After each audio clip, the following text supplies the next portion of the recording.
Quando você falou isso, me chamou muita atenção. Você olhando para a imagem de Nossa Senhora, sentiu vontade de rezar e voltar a Deus. Foi bem isso mesmo? Foi exatamente isso que aconteceu. Eu tava... Vou te falar onde é que eu tava. Eu tava aqui em São Paulo. Eu tava aqui em São Paulo e eu tava num hotel, num apart-hotel. Na época eu tava fazendo a minha especialização, né, no Sírio. Então eu ficava num hotelzinho. E eu tava nesse hotel e eu me lembro que no dia anterior eu tinha ido pra uma balada, uma putaria, uma coisa desgraçada mesmo, um infernal. Sim. E eu me lembro de chegar tipo umas 3 da manhã, e eu precisava 3, 4 da manhã, e eu precisava estar desperto no outro dia porque eu precisava ir pra aula, né? Eu tava fazendo a especialização. E tipo 7 horas da manhã eu tinha que estar lá, então eu acordava geralmente umas 6. E eu me lembro que nessa madrugada, era umas 3 para 4 horas da manhã, mais ou menos, eu cheguei nesse hotel e eu sentei num sofazinho que tinha lá e falei, cara, se eu dormir, eu não vou acordar. E aí eu comecei a sentir a minha vida uma grande desgraça. Sabe aquela ressaca moral que bate? Sim. Uma certa depressão? Não sei se você já passou por essas experiências de fazer uma coisa muito errada, de se afundar demais. Mas dá uma ressaca moral depois. Eu tive exatamente isso. Quando eu cheguei no hotel, eu me sentei num sofá e comecei a ter uma ressaca moral. Comecei a me questionar. Falei, cara, o que eu tô fazendo na minha vida? Sabe? Que merda, que desgraça isso aqui tudo.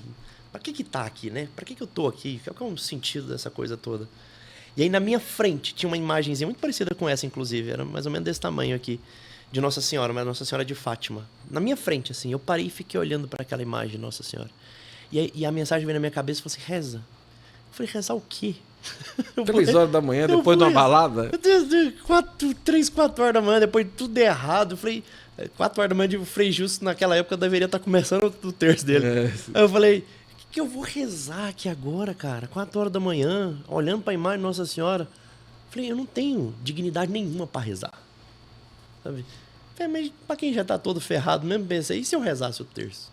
Falei, tá bom, vou rezar. Comecei a rezar o terço, 4 horas da manhã, olhando pra imagem de Nossa Senhora num hotel aleatório de São Paulo. Comecei a rezar. E é engraçado como é que os movimentos começaram. Sabe o que acontece?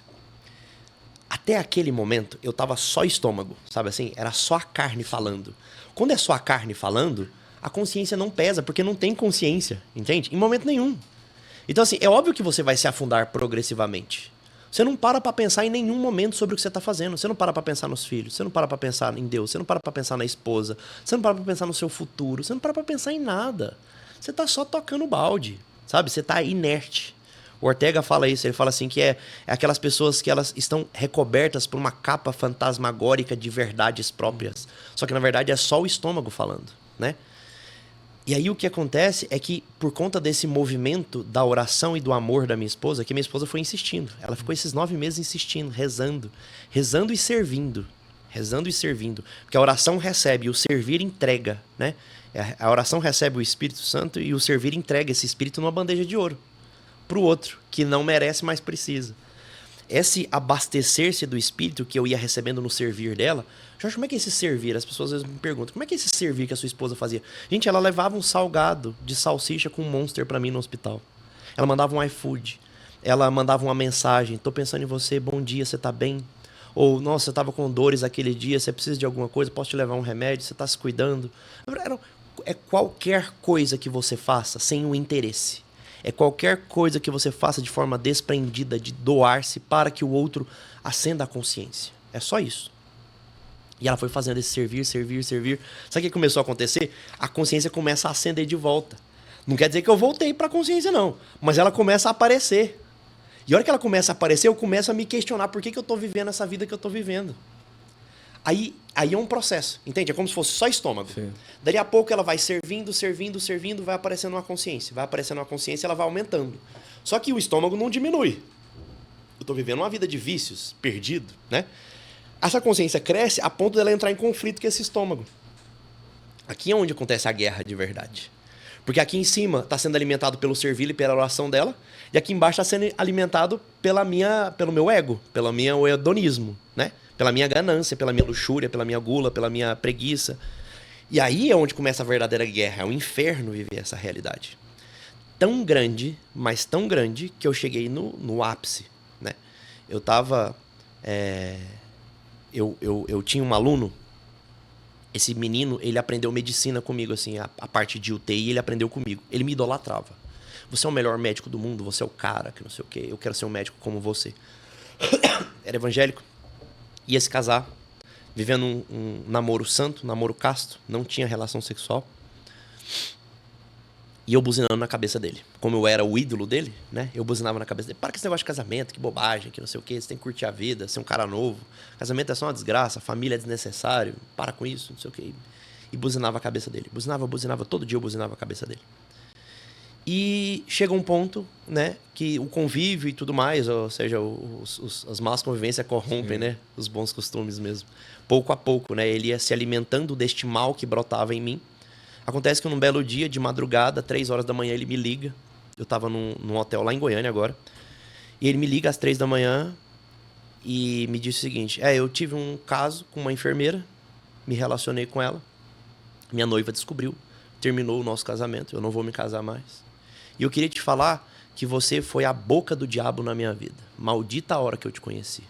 Falou desse jeito pra mim. Cara, aquilo me pesou. Como nada até aquele momento tinha me pesado. Porque agora tinha uma consciência que já estava formulada por conta do cuidado da minha esposa. De repente foi como se uma avalanche derramasse em cima de mim. Desabou. Eu fiquei completamente surtado. Nessa época eu já tinha desenvolvido a doença que eu tenho. Te falei mais cedo, né? Eu tenho espondilite. Espondilite anquilosante é um reumatismo. E ele inflama basicamente as articulações e tudo, né? E tem alguns outros efeitos também, mas sobretudo as articulações. E geralmente pela manhã é muito pior. Então a dor é quase insuportável de manhã cedo, né? Quando ele está no ápice da crise, eu demoro 1 hora para conseguir levantar da cama de dor. Não dobra os dedos, não dobra o joelho, não dobra a coluna, não dobra. Tudo inflamado, tudo com uma dor absurda. E nesse dia, como eu não consegui dormir, e eu já estava extremamente sobrecarregado, já estava num quadro depressivo, já estava em burnout, já estava tudo errado, né?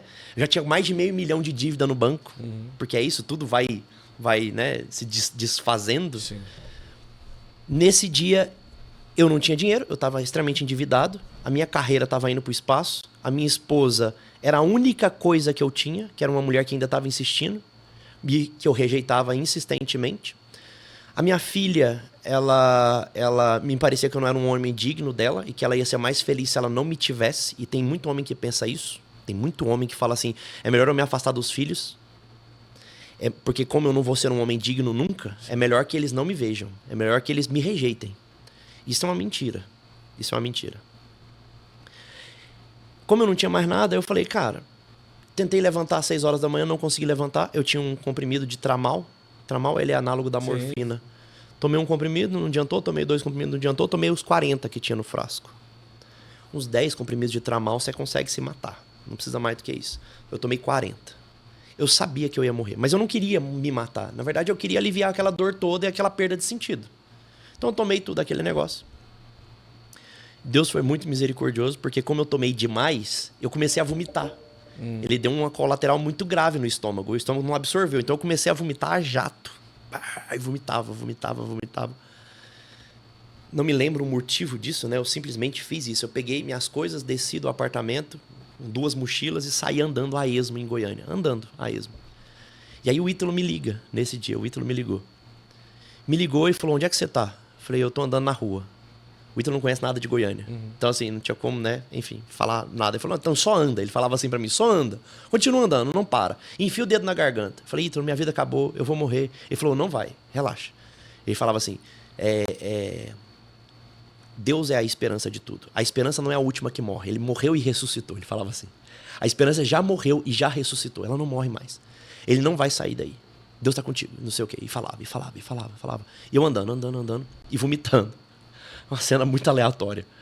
Até que chegou num dado momento que mesmo eu vomitando muito, o efeito do remédio aconteceu. Então eu comecei a querer apagar. E eu sabia que se eu apagasse, a chance de eu morrer era muito grande.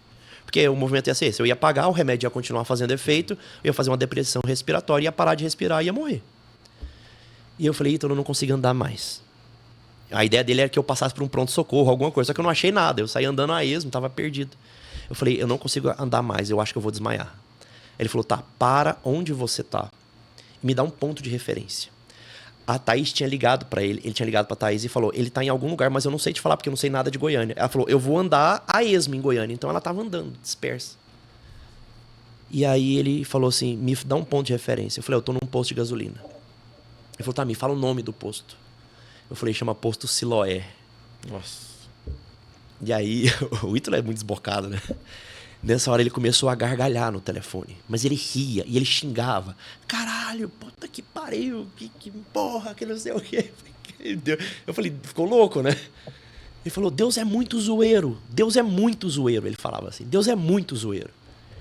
E, obviamente, depois, né? Tempos depois a gente sentou pra conversar. Ele falou que nessa hora foi muito consolador pra ele. Porque ele sabia que Deus estava no comando. Ele também tinha esperança, né? Claro, ele falava comigo, mas ele tava morrendo de medo de eu morrer. Claro. Mas ele falava assim, que ele conversava comigo e rezava. Conversava comigo e rezava. E ele falou que quando eu falei pra ele que eu tava no posto Siloé, ele... vai dar tudo certo. Deus, de fato, tá com ele. E aí ele ligou pra Thaís e falou... Ele tá num posto chamado Posto Siloé. Thaís tava a 100 metros do posto. Tipo assim, era impossível ela estar tão perto. Ela tava a 100 metros do posto. Foi o tempo dela chegar, ela me pegou, me pôs no carro, me levou pro hospital. Quase apaguei, quase morri. Cheguei lá, fizeram todos os procedimentos, né? Ela ligou para esse sacerdote, o padre Rafael, esse sacerdote da obra, que é um santo homem. Ele estava em Brasília, ele veio voado de Brasília para Goiânia. Eu acho que ele bilocou. Até hoje eu acho que ele bilocou, porque não tinha como ele chegar tão rápido. Eu acho que ele fez uma bilocação ali. E eu me lembro que a hora que eu abri o olho, eu cheguei a apagar totalmente. Quando eu abri o olho, ele estava parado do meu lado com uma estola roxa no pescoço. Falou, você tá bem? Eu falei, tô. Ele falou assim, você tá desperto? Eu falei, tô, padre. Ele falou, então confessa. Caraca. Falei, o negócio ficou sério mesmo agora. Então confessa. Falei, sim, senhor. Eu confessei ali na hora. E ali começa o movimento todo, né? Eu passei 2 semanas na clínica psiquiátrica, internado, na clínica psiquiátrica. Thaís ficou internada junto comigo. Ela fez questão de se internar junto comigo. Não pode. Ela só conseguiu isso porque ela foi amiga dos médicos, que o Ítalo conseguiu isso. Ela se internou porque é aula masculina, né? Então sim, tem drogado, tem alcoólatra, tem esquizofrênico. Sim, claro. Só homens disfuncionais. Ela ficou essas 2 semanas internada junto comigo, o tempo todo. Nessas 2 semanas, eu liguei para esse aluno, esse amigo meu. Liguei para ele, liguei para a noiva dele, fiz minha primeira terapia de casais. Ajudei eles a se reconciliar. Mostrei para eles onde é que estava o erro, onde é que eles estavam vivendo o erro, para eles não desfazerem aquele casamento, porque esse casamento era a vontade de Deus, mas o demônio estava tentando atrapalhar e eu estava sendo instrumento do diabo. Eles se casaram, a gente foi padrinho do casamento deles. Ah, que maravilha. Nós somos padrinhos do casamento deles. Estão muito bem, inclusive, até hoje. Assim, um casal maravilhoso. E depois desse dia, eu comecei a dedicar a minha vida a tentar melhorar.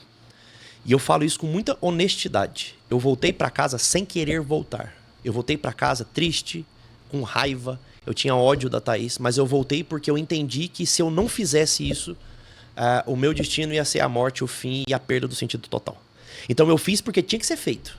Porque tem gente que fica esperando a coisa boa acontecer. Ah, mas eu vou voltar infeliz. Vai voltar infeliz. Porque a felicidade, na verdade, não é o que você pensa. Felicidade não é alegria, não é sorriso no rosto. Não é isso, não é felicidade.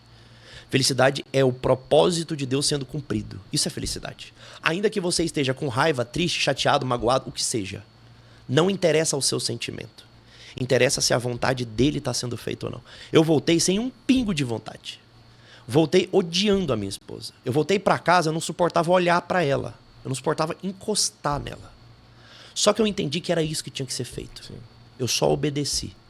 Falei, senhor, então, é assim que é para fazer? É assim que é para fazer. Então eu vou fazer. Vou fazer porque o senhor está mandando. Mas eu não quero. Eu não gosto. Eu não me vejo aqui. Mas eu vou fazer. E aí é onde tudo começou a mudar. Porque conforme a gente vai fazendo, lembra que eu falei que a consciência vai aumentando? Ela vai aumentando. E aí o estômago vai murchando. Vai murchando, vai murchando, vai murchando. E de repente, quanto mais murcho esse estômago fica, ele começa agora a ser enchido, mas enchido pela coisa ordenada, pela coisa certa. Aí você começa a gostar daquilo que você só devia. Antes eu devia amar a minha esposa. De repente eu começo a gostar de amar a minha esposa. E você vai se completando e ficando cada vez mais repleto da verdade, sabe? E aí o que antes parecia insuportável para mim, hoje eu não consigo largar ela para nada. Hoje tudo é minha esposa, tudo é minha mulher. Eu sou completamente louco e apaixonado por ela. E aqui, esse é o pensamento que eu gostaria que as pessoas entendessem. Sempre vai ter uma parte de nós, desculpa o palavreado, que é meio escrota. Sempre vai ter. Tem uma parte da minha esposa que me odeia. Eu sei que tem. Tem que ter, entendeu? Porque o marido dela abandonou ela. Deixou ela com a mão na frente e outra atrás. Quase destruiu com a vida dos filhos dela. Você imagina? Tem uma parte dessa mulher que me odeia. Eu sei que essa parte existe. Essa parte está aqui embaixo. O que torna o amor dela ainda mais meritório. Porque ela tem que rejeitar esse pedaço dela todo dia que ela vai me beijar, todo dia que ela fala que me ama, todo dia que ela vai pra cama comigo, todo dia que ela cuida de mim comigo doente. Todo dia que ela faz isso, ela tem que estar rejeitando um pedaço dela. Ela tem que estar falando pra uma metade dela, falando assim, ó, fica quieta, você não manda aqui, eu vou amar o meu marido. Porque ele merece? Não. Porque ele precisa. E eu também preciso. Eu preciso do amor de Deus. E quando eu amo o meu marido, eu sinto esse amor de Deus. A gente vira canal, né? A gente fica esperando ser amado. O que a gente não entende é que quanto mais eu amo, mais sobra espaço para Deus me amar. Quanto mais eu amo, mais sobra espaço para Deus me amar. Esse é o movimento. Esse é o real movimento do Evangelho. Quanto mais eu amar alguém, mais sobra, mais dilata meu coração. Kenosis, né? Eu me esvazio. Isso. É isto. É exatamente isso. Eu preciso me esvaziar para Deus poder completar mais. E eu me esvazio de novo e Deus completa mais. Esse é um movimento que a gente precisa conseguir fazer. Foi isso que ela fez por mim, sabe? E é isso que eu queria que as pessoas conseguissem ser capazes de fazer, sabe? Por todos aqueles que estão caídos. Por todos aqueles que estão caídos. Por mais grave que sejam os erros. Por mais graves.